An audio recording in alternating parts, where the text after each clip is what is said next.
너의 나이를 아는가? 공자가 묻습니다. 그는 인생을 6단계로 나누고 각 나이대에 따라 다른 지혜와 깨달음을 이야기했습니다. 특히 공자가 말한 지천명, 즉 50살에 이르면 하늘의 뜻을 안다는 말은 노년의 지혜를 상징합니다. 이 지혜는 단순히 나이의 문제가 아니라 삶을 어떻게 이해하고 받아들이는가에 대한 깊은 통찰을 담고 있습니다. 공자는 평생을 학문과 덕을 쌓는 데 바쳤습니다. 그의 제자들이 기록한 논어에는 그가 말년에 도달한 지혜가 고스란히 담겨 있습니다. 예를 들어 공자는 아는 것을 안다고 하고 모르는 것을 모른다고 하는 것이 참으로 아는 것이다라고 했습니다. 이 말은 나이가 들수록 자신을 객관적으로 바라보고 모자람을 인정하는 용기가 중요하다는 의미를 담고 있습니다. 노년의 지혜란 단순히 오래 산 사람의 경험이 아니라 경험을 통해 진정한 삶에 이르는 과정입니다. 오늘 우리는 공자의 가르침을 통해 노년이란 어떤 시기인지, 그리고 어떻게 살아가야 후회 없는 인생을 살 수 있을지에 대해 이야기해 보려고 합니다. 공자가 말한 온고지신, 즉 옛것을 익히고 새로운 것을 안다는 지혜는 노년을 준비하는 우리에게도 큰 가르침이 됩니다. 과거를 돌아보며 반성하고 그 속에서 새로운 길을 찾는 것. 이것이야말로 공자가 말하는 진정한 노년의 지혜일 것입니다. 오늘의 주제는 바로 공자에게 배우는 노년의 지혜입니다. 지금부터 공자의 가르침 속에 담긴 인생의 교훈들을 하나씩 풀어가 보겠습니다. 1점. 지천명 50살의 지혜. 공자는 50살에 이르면 하늘의 뜻을 안다고 했습니다. 여기서 말하는 하늘의 뜻은 단순히 운명을 받아들이는 것이 아닙니다. 이는 자신의 한계와 가능성을 정확히 이해하고 불필요한 욕심을 버리는 지혜를 의미합니다. 공자는 50살에 이르러서야 비로소 자신의 한계를 인정하고 더 이상 쓸데없는 걱정에 휘둘리지 않았습니다. 그는 군자는 자신의 할 일을 알고 소인은 타인의 평판을 신경 쓴다라고 했습니다. 이는 노년의 지혜란 결국 내가 통제할 수 없는 것에 에너지를 낭비하지 않는 것이라는 교훈을 줍니다. 한편 그의 제자인 차로는 젊은 시절 권력과 명예를 중시했지만 공자는 늘 그에게 스스로를 돌아보라고 했습니다. 실제로 차로는 나이가 들어서야 공자의 말을 이해하고 가족과의 관계를 우선시하는 삶을 선택했습니다. 이 이야기는 노년의 지혜란 타인과의 비교가 아니라 자신만의 기준을 세우고 살아가는 것임을 깨닫게 해줍니다. 2점. 부록 40살의 지혜를 넘어서 공자는 40에 이르러서는 미혹되지 않는다라고 했습니다. 이는 삶의 우선순위를 명확히 정하고 흔들리지 않는 자세를 의미합니다. 많은 사람들이 은퇴를 앞두고 뭐라도 해야 하지 않을까 하는 불안감에 휩싸이곤 합니다. 하지만 공자는 욕심보다는 본질에 집중하라고 조언합니다. 공자의 제자 중 하나인 자공은 사업가 출신이었습니다. 그는 늘 더 많은 부를 원했지만 공자는 부유함은 그 자체가 목적이 아니라 사람을 돕고 세상을 이롭게 하는 수단이어야 한다고 했습니다. 자공은 이 가르침을 통해 자신이 가진 재산을 어려운 사람들을 돕는 데 쓰기 시작했습니다. 이를 통해 재물이 아니라 그 재물을 어떻게 쓰느냐가 진정한 부라는 교훈을 주었습니다. 3점. 이순 80살의 지혜. 공자는 60에 이르러서는 귀가 순해진다고 했습니다. 이는 타인의 말에 귀를 기울일 줄 아는 지혜를 의미합니다. 많은 노인들이 은퇴 후에 외로움을 느끼는 이유 중 하나는 자신의 이야기만 하려 하지 남의 말을 들으려 하지 않기 때문입니다. 공자는 군자는 말이 아닌 행동으로 가르친다고 했습니다. 실제로 그는 제자들의 의견을 존중하고 항상 경청했습니다. 특히 그의 제자인 안여는 선생님은 언제나 우리의 말을 끝까지 들으신다며 존경심을 표했습니다. 이는 나이가 들수록 경청의 중요성을 강조한 대목입니다. 한 마을에 고집 센 노인이 있었습니다. 그는 늘 자신의 말이 옳다고 주장했고 사람들은 점점 그를 피했습니다. 어느 날 마을의 젊은이가 그에게 다가가 말했습니다. 어르신의 말씀은 언제나 귀하지만 저희 이야기도 들어주시면 좋겠습니다. 그 노인은 처음으로 자신의 고집을 내려놓고 젊은이들의 이야기를 듣기 시작했습니다. 이후 그는 마을에서 다시 존경받는 어른이 될 수 있었습니다. 이 이야기는 타인의 이야기에 귀 기울이는 것이 곧 존중을 받는 지혜라는 공자의 가르침을 떠올리게 합니다. 경청은 단순히 상대방의 말을 듣는 것이 아니라 그 사람의 존재를 인정해주는 것이기 때문입니다. 4점. 온고지신 옛것에서 배우는 지혜. 공자의 대표적인 가르침 중 하나가 바로 온고지신입니다. 이는 옛것을 익히고 새로운 것을 안다는 뜻입니다. 이는 노년의 지혜란 단순히 과거에 머무르는 것이 아니라 과거의 경험을 바탕으로 현재를 살아가는 방법을 의미합니다. 공자는 고대 문헌과 역사를 깊이 연구했습니다. 그의 가르침은 전통을 중요시하면서도 새로운 시대에 맞게 해석되었습니다. 실제로 공자는 법은 시대에 맞춰 바뀌어야 한다고 말하며 융통성과 적응력을 강조했습니다. 이는 노년이란 과거에만 머무르지 않고 새로운 기술과 변화에 적응하는 시기여야 한다는 메시지를 담고 있습니다. 5점. 수신제가 치국 평천하, 나 자신부터 다스리는 지혜. 공자는 인생의 궁극적인 목표로 수신제가 치국 평천하를 말했습니다. 이는 나 자신을 수양하고 가정을 돌보고 나라를 다스리며 세상을 평화롭게 한다는 의미입니다. 여기서 핵심은 모든 것이 나 자신을 다스리는 것에서 출발한다는 점입니다. 많은 노인들이 은퇴 후 자신의 역할을 잃고 방황합니다. 하지만 공자는 은퇴가 끝이 아니라 나를 돌아보고 수양할 수 있는 기회라고 했습니다. 그는 아무리 작은 습관도 쌓이면 인격이 된다고 했습니다. 이 말은 노년의 시간은 새로운 습관을 만들고 인격을 완성하는 시간이라는 점을 강조합니다. 실제로 일본의 한 80대 노인은 매일 아침 명상을 하고 하루에 한 가지씩 새로운 지식을 배우는 것을 습관으로 삼았습니다. 그는 나이가 들수록 습관의 힘이 중요하다고 말합니다. 이는 공자의 수신 사상이 그대로 녹아든 예시입니다. 공자가 전하는 노년의 지혜. 공자의 가르침은 수천 년이 지난 지금도 여전히 유효합니다. 그의 지혜는 노년을 살아가는 우리에게 어떻게 살 것인가에 대한 해답을 제시합니다. 인생의 후반기, 공자가 말하는 지천명과 이순의 지혜를 통해 우리는 더 깊이 있는 삶을 살아갈 수 있습니다. 노년이란 끝이 아니라 새로운 시작입니다. 공자의 가르침을 통해 인생의 황혼기를 더욱 빛나게 만드는 지혜를 함께 배워보시죠. 1점. 도전과 장애물. 공자의 실패와 노년의 지혜. 공자는 젊은 시절부터 정치에 큰 뜻을 품었습니다. 그는 인을 바탕으로 한 이상 국가를 꿈꾸며 여러 나라를 돌아다니며 자신의 정치 철학을 전파하려 했습니다. 그러나 그의 이상은 쉽게 받아들여지지 않았습니다. 여러 나라의 군주들은 공자의 이론을 너무 이상적이라며 외면했고 몇 차례는 목숨의 위협을 느끼기도 했습니다. 특히 위나라에서 쫓겨날 때의 일화는 유명합니다. 위나라의 군주는 공자를 초대했으나 그의 강직한 태도와 이상주의적인 정치관을 부담스러워했습니다. 결국 공자는 제자들과 함께 쫓겨나다시피 위나라를 떠나야 했습니다. 이때 공자는 길을 잃었다고 원망하지 마라. 원망은 어리석음을 불러온다고 말하며 자신을 다독였습니다. 이 사건은 노년의 지혜란 실패를 받아들이고 그 안에서 배울 점을 찾는 것이라는 교훈을 남깁니다. 공자는 실패를 통해 현실의 벽과 타협하는 법을 배웠고 그 이후로는 이상을 말하기보다는 작은 실천을 강조하게 됩니다. 이는 은퇴 후 계획이 어그러지더라도 새로운 길을 찾아가는 지혜를 의미합니다. 2점. 시도와 실패. 작은 실천의 힘. 공자는 정치에서의 실패 이후 작은 실천을 강조하기 시작했습니다. 그는 작은 일도 소홀히 하지 않는 것이 큰 성공의 시작이다라고 했습니다. 이는 노년의 삶에서도 마찬가지입니다. 많은 사람들이 은퇴 후 거창한 목표를 세우지만 작심삼일로 끝나는 경우가 많습니다. 공자는 작은 실천의 중요성을 가르치기 위해 효를 강조했습니다.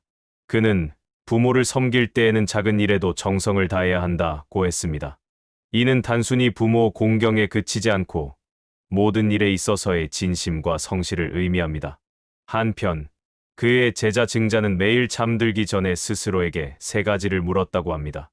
오늘 부모에게 불효를 하지 않았는가? 오늘 친구와의 약속을 저버리지 않았는가? 오늘 배운 것을 잊지 않았는가? 이 3가지 질문은 공자의 가르침이 어떻게 작은 실천을 통해 삶을 바꾸는지 보여줍니다. 이는 노년에도 여전히 유효합니다. 작은 습관 하나가 삶을 바꾸고 작은 배려가 관계를 이어갑니다. 3점. 전략 변경. 융통성과 적응의 지혜. 공자는 이상을 고집하던 젊은 시절과 달리 노년에는 융통성과 적응을 강조했습니다. 그는 형식에 얽매이지 말고 본질을 보라고 했습니다. 이는 노년의 지혜란 상황에 맞춰 유연하게 대처하는 능력이라는 의미입니다. 공자는 3인행 필요하사, 즉 세 사람이 길을 가면 그 중에는 반드시 나의 스승이 있다는 말을 남겼습니다. 이는 누구에게나 배울 점이 있다는 뜻입니다.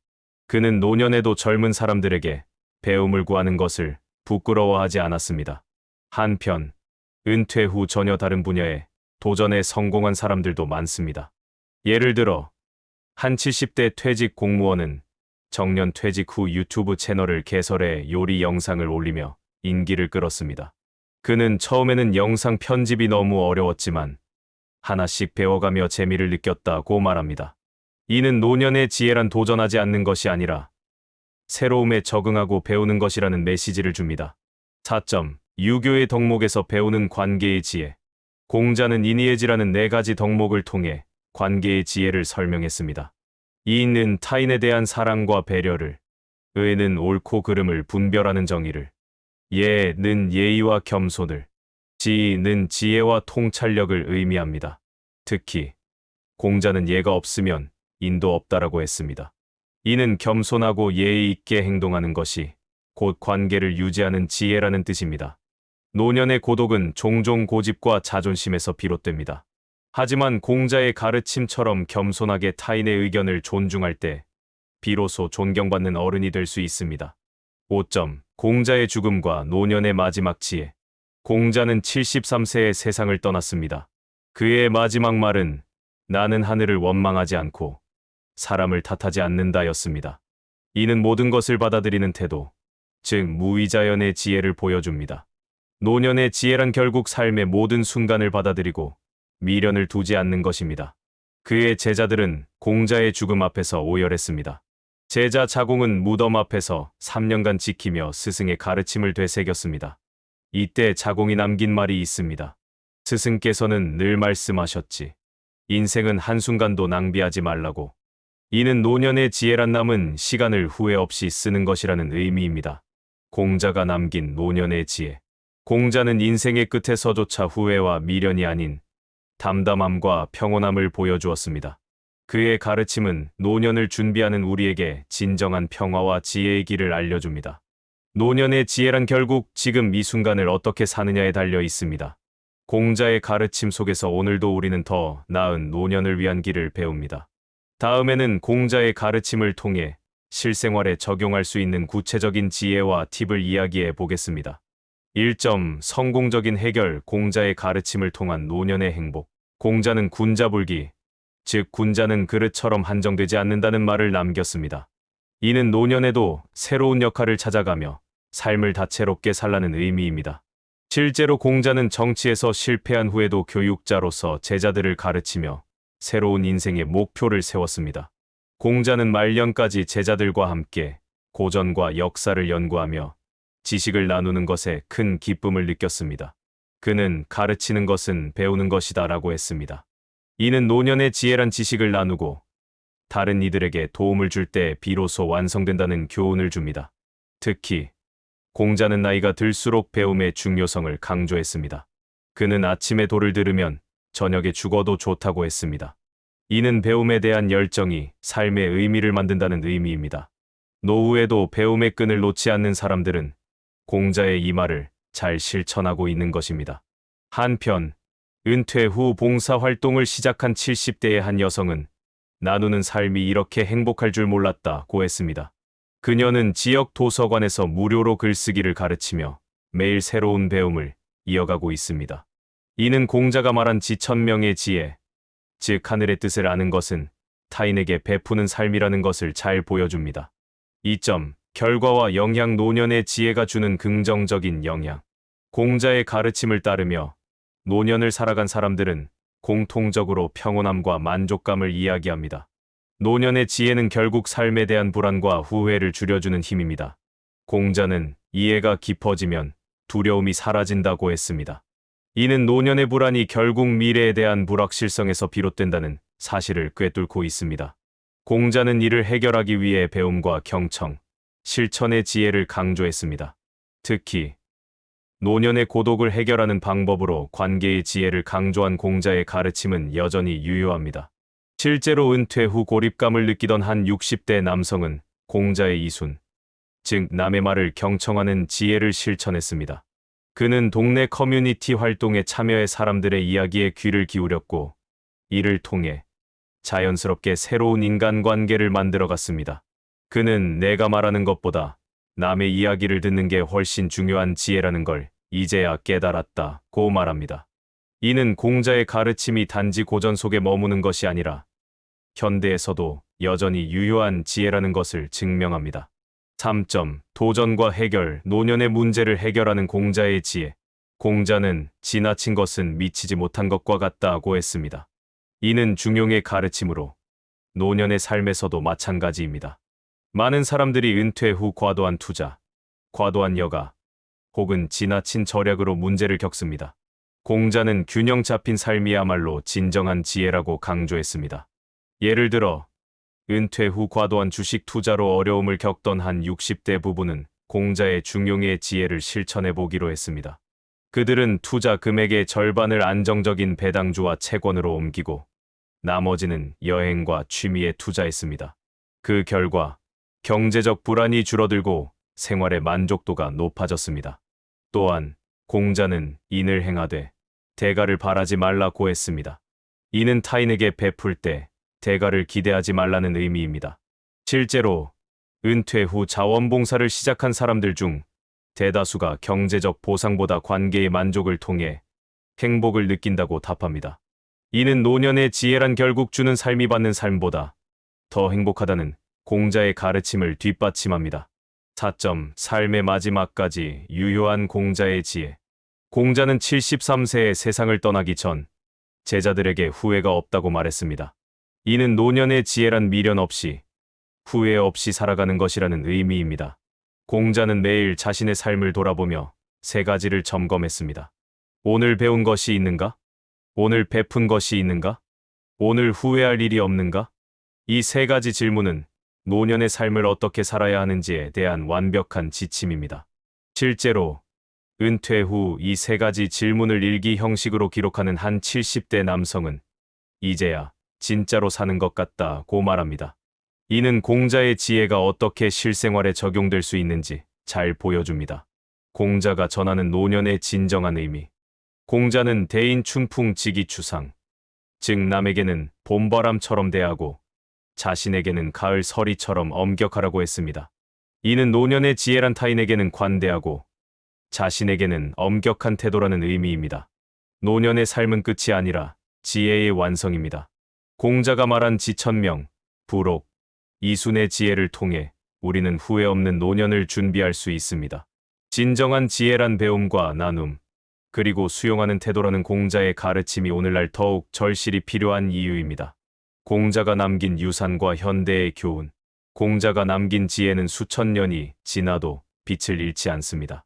그의 가르침은 단순히 노년을 준비하는 데 그치지 않고 인생 전반에 걸쳐 적용 가능한 보편적 지혜를 담고 있습니다.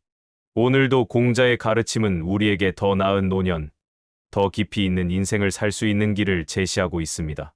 지혜란 경험의 나이테 위에 쌓이는 것이다. 공자가 남긴 이 말처럼 노년의 지혜는 곧 삶의 깊이와 통찰력입니다. 오늘의 이야기를 통해 노년을 어떻게 준비하고 맞이할지에 대한 조금 더 깊은 통찰을 얻으셨길 바랍니다.